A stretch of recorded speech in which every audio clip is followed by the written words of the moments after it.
हमारे शहर में जिस तरीके से इंसान जीते हैं उसी तरीके से जानवर जिए, इसी के उद्देश्य के साथ और इसी के संकल्प के साथ जीवदया संस्था जो है आज महानगर पालिका आई है। किस तरीके से जानवरों के जो है जीवन में बेहतरी हो। हमारे शहर में जानवरों के लिए बहुत सी मूलभूत सुविधाएं हैं जो नहीं है, जैसे कि उनके लिए प्रॉपर जो है हॉस्पिटल, उनके लिए प्रॉपर जब वो ख़त्म हो जाते हैं, उनका देहांत होता है तो उनके लिए शमशान, और भी ऐसे आदि चीज़ें हैं जिसकी सुविधाएं जानवरों को नहीं दी जा रही है, जिसके लिए आज यहाँ पर नरेंद्र गुप्ता और उनकी पूरी जीवदया की टीम यहाँ पर नगर पालिका में पहुँची है और उन लोगों ने संजय काटकर से इस विषय पर बात किया है। तो आइए हम उनसे जानते हैं कि संजय काटकर से उन्होंने इस विषय पर क्या बात किया। गुप्ता जी, आज आपने यहाँ पे संजय काटकर के पास पहुँचे थे तो आपने उनसे क्या बातें की और क्या चीज़ें उनके सामने रखी है?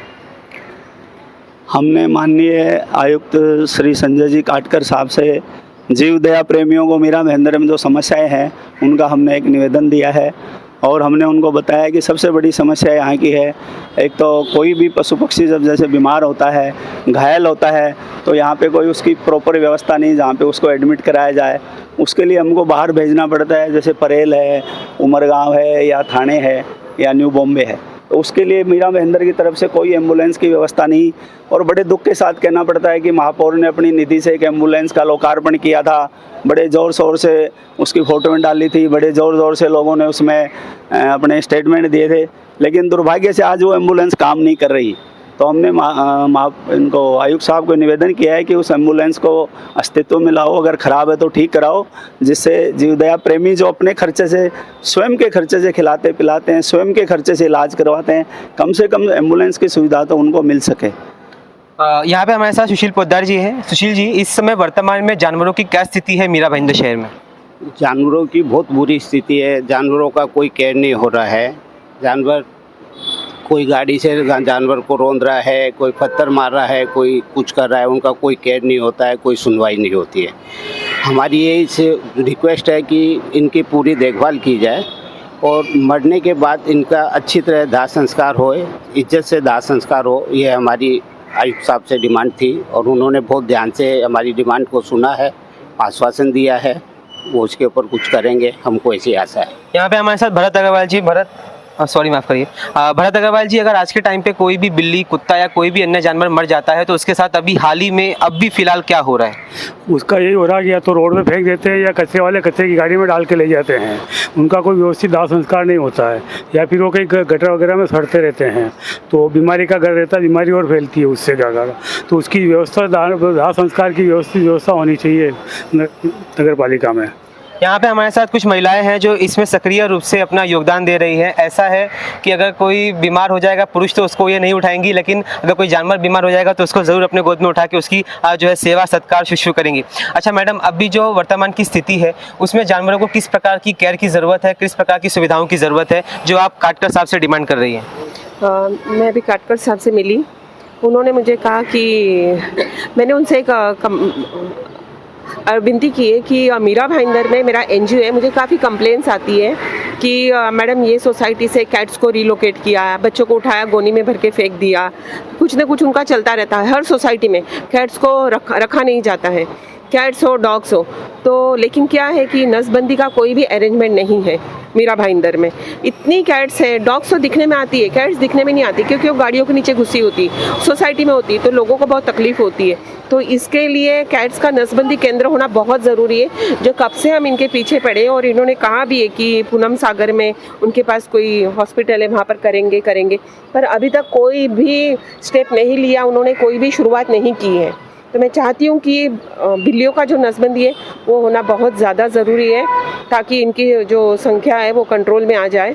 और दूसरा है महानगर पालिका, जिसकी मैंने एक कंप्लेंट डाली है एबीसी सेंटर की अभी, कि यहाँ से लड़ रही थी आप उसके लिए? हाँ, मैंने काफ़ी पहले भी फाइट किया है कि जो डॉग वैन आती है नसबंदी के लिए, जो डॉग्स को उठाते हैं, तो उसमें कुछ ऐसी महिलाएं हैं जो एम्बुलेंस के साथ में जाती है और छोटे छोटे बच्चों को उठाते हैं। वो लोग 5 महीने के 6 महीने के पपीज़ को उठाते हैं, 5 महीने 6 महीने के पपीज़ को उठाते हैं ऑपरेशन के लिए, नसबंदी के लिए। और जो बच्चे वहाँ पर जाते हैं नसबंदी के लिए, वो डिस्टेम्पर लेके आते हैं। एक तो उम्र कम 5 महीने 6 महीने के, और बाद में वो डिस्टेम्पर लेकर आते हैं। वहाँ पर प्रॉपर खाने की व्यवस्था नहीं है, जो बच्चों की कंडीशन बहुत ख़राब होती है। और वहाँ से आने के बाद भी बच्चे सही जगह पर नहीं छोड़े जाते, रीलोकेट होते हैं। जैसे आज यहाँ से बच्चा उठा है ऑपरेशन के लिए, लेकिन वहाँ पर नहीं छोड़ेंगे, तो किसी और जगह पर छोड़ क्या देंगे। चांसेस है उसके सर्वाइवल के? नहीं करते। अभी मेरी मतलब- सोसाइटी के नीचे ही कुछ अभी 1 महीने पहले एक फीमेल नसबंदी करके, जिसका कान कटा हुआ था, नसबंदी करके मुश्किल से वो 6 महीने की होगी, छोटी सी बच्ची, वो डिस्टेम्पर लेके मेरे बिल्डिंग के नीचे आके पड़ी हुई है। फिर देखा तो उसके ताज़ा घाव थे, ताज़ा उसके टाँके लगे हुए थे और कान उसका कटा हुआ था। समझ में आ गया कि ये रीलोकेट की गई है। नहीं बोल सकते हम, क्योंकि हमने काफ़ी फाइट की है, यहाँ पर आवाज़ उठाई है, पर कोई सुनवाई नहीं होती है। तो मैं यही चाहती हूँ कि सुनवाई हो और ये जो सब गलत चीज़ें हो रही है एनिमल्स के साथ में, वो ना हो। मतलब एक तरीके से किसी को एक गांव से निकाल के दूसरे गांव में लेकर जाओ और वो गांव वाले उसका मार डालेंगे। ये चीज़ एबीसी सेंटर पर हो रही है कि डॉग को जहाँ से उठाते वहाँ पर छोड़ा नहीं जाता है। मैंने इनके हेड से भी पहले बात की थी, नाम तो नहीं लूँगी, पर कुछ नहीं हो रहा है। सब अपने रौब से चल रहे हैं, सब अपना काम कर रहे हैं, क्योंकि जो एनिमल लवर होता है उनके पास कोई प्रूफ नहीं होता है कि हमने छोड़ा, आप कोई प्रूफ दीजिए, हमने तो बराबर छोड़ा है। ये बोलते हैं हमने मॉनिटरिंग कमेटी बिठाई है। अगर मॉनिटरिंग कमेटी बिठाई है तो क्या मॉनिटरिंग कमेटी वहाँ जाती है सेंटर पे? क्या ये जांच करती है कि कितने महीने के पपीज़ आए हैं, कितने महीने के डॉग्स आए हैं वहाँ पर, और जहाँ से आए कि वहाँ पर छोड़े गए हैं वो बस फ़ोन पे हाँ हमको अपडेट मिल गया है कि इतने डॉग उठाए, इतने डॉग छोड़े हैं। क्या आपने प्रॉपर उसका अपडेट लिया है कि कहाँ से उठाए, कहाँ छोड़े हैं? नरेंद्र गुप्ता जी, एक सवाल और था मेरा कि अगर ऐसी स्थिति रहेगी तो आगे चल करके जानवरों का मीरा भाईंदर शहर में क्या हालत होगा?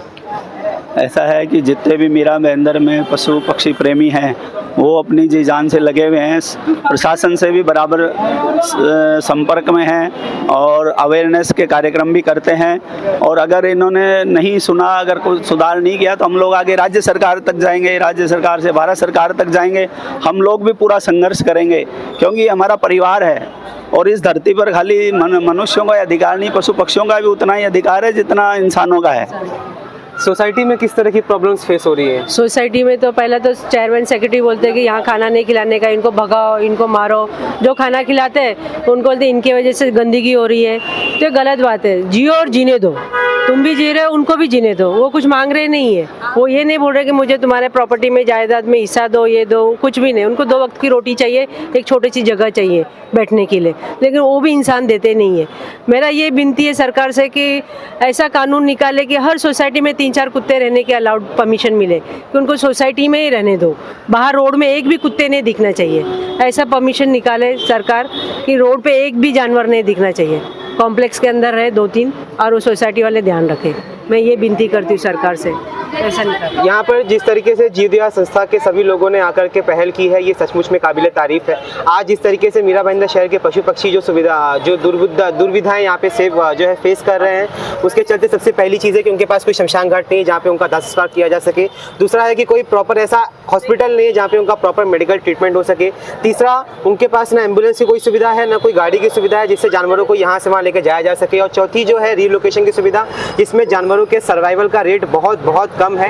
ये सारी जो है दुर्विधा, ये सारी जो परेशानियां हैं, उसको यहाँ पर आज अंकित किया है जीव दया संस्था ने आयुक्त तो संजय काटकर के सामने। अब देखना ये होगा कि भविष्य में संजय काटकर इस पर क्या कदम उठाते हैं। इसी के साथ आप देख रहे हैं राम दुबे को, प्रवासी खबर। करूँगी कि अपने जितने भी ये जानवर हैं उनको रेबीज के टीके लगाने चाहिए, उनका जिम्मेवारी बनती है। तो मेरा फिलहाल यही रिक्वेस्ट है उनसे कि जितने भी बच्चों को आप स्टेरिलाइजेशन करके लिए निकालते हो, उसके बाद में उनको रेबीज का टीका लगा के ही भेजो। यही मेरी रिक्वेस्ट है। मुझे ये कहना है कि जब एनिमल क्रूल्टी होती है तब हम जब पुलिस स्टेशन में जाते हैं कंप्लेन करने के लिए, तो पुलिस वाले हमारी कंप्लेन नहीं लेते। फिर हमें AWBI में लेटर भेजना पड़ता है, फिर आगे से लेटर आता है, फिर वहाँ से आएगा और फिर जाके हमारी FIR कहीं दर्ज होती है। तो मुझे सिर्फ यही रिक्वेस्ट करना है कि कहीं पे भी एनिमल क्रूल्टी हो, जो लॉ बना हुआ है एनिमल्स को लेके, सभी उसे फॉलो करें, और जो ना करे प्लीज़ उन्हें दंड दिया जाए। उसके लिए कोई आवाज़ नहीं उठाता है, और अगर हम आवाज़ उठाते हैं, तो जैसे मेरी सोसाइटी में मैंने आवाज़ उठाई है, तो मुझे फीडिंग एनिमल्स, चप्पल्स, पता नहीं किस किस की कितनी पेनल्टी लग रही है, जो पेनल्टी 56,000 हो गई है। बट हम मेंटेनेंस भरते हैं, हम पेनल्टी नहीं भरते, क्योंकि वो हम नहीं भरेंगे। मेंटेनेंस भरते हैं क्योंकि वो अधिकार है, तो वो भरते हैं। बट फिर भी जो फाइट चल रही है मेरी 2 साल से चल रही है, जो मेरी सोसाइटी का डॉग है उसकी तो देहांत हो गया है अभी, शेरू इज़ नो मोर, जुलाई 30 को उसकी डेथ हो गई है। बट जैसे वो सोसाइटी का डॉग है तो सबने ज़बरदस्ती का मेरा कुत्ता बना दिया, बोले घर पे रखो। और टू बी वेरी फ्रैंक, मैं घर में 10 कुत्ते भी रख लूँ ना, मुझे कोई प्रॉब्लम नहीं है, बट कम्युनिटी डॉग घर पे रहना तो चाहिए। एंड फोर्सफुली लॉ के हिसाब से आप कोई भी डॉग को फोर्सफुली घर पे नहीं रख सकते हो, रास्ते से उठा के आप ज़बरदस्ती घर में कैद करोगे, नहीं होता है। तो सिंपल सी बात है कि हर एक चीज़ की जानकारी सबको होनी चाहिए और सभी मिलके प्लीज़ इसके लिए कुछ हेल्प कीजिए कि एनिमल क्रूल्टी कम हो, डॉग्स को अबेंडन ना किया जाए, कैट्स को ना किया जाए, सभी जीवों की रक्षा की जाए। और दैट्स इट।